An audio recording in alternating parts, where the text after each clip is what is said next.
बाबा काहीच नाही तुम्हाला टेन्शन नका. काहीच काळजी करू नका. तुम्हाला जे लागेल ते खायला पियाला तुम्हाला काय पाहिजे सांगा, कवा बी तुम्हाला आणू. हा बाबा पाणी पाणी पाणी पाणी घे.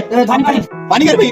बोल बाबा बोल. अरे बा एका माणसापाशी लय मोठी आवड अडकले रे बाळा. पैसे कोणाशी किती आहे सांग की. आहेत रे बाळा 15 लाख रुपये तरी यायचे. 15 लाख रुपये बाबा. बा, त्याच्यात माझं लय अडकले रे. हा. तेवढं वसूल करून घ्या. हा कोणाशी दिला सांग सांग ना, मग सांगतो मी तुला. ते सगळं आहे की नाही. हा वर 2 टाकीच्या मध्ये एक पेटी आहे. हा त्या पेटीमध्ये मी लिहून ठेवलं रे.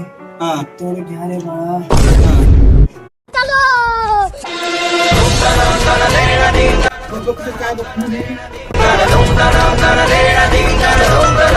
माननीय मोदीजी 2015ला प्रत्येकाच्या खात्यात 15 लाख रुपये टाकतो म्हणले होते. तरी मी राहो न राहो जवाबीत देचाल माझ्या नावाचे पैसे माझ्या 3 मुलांना बराबर वाटून द्यावे ही विनंती. अरे साला तो अलग फ्रॉड चल रहा है.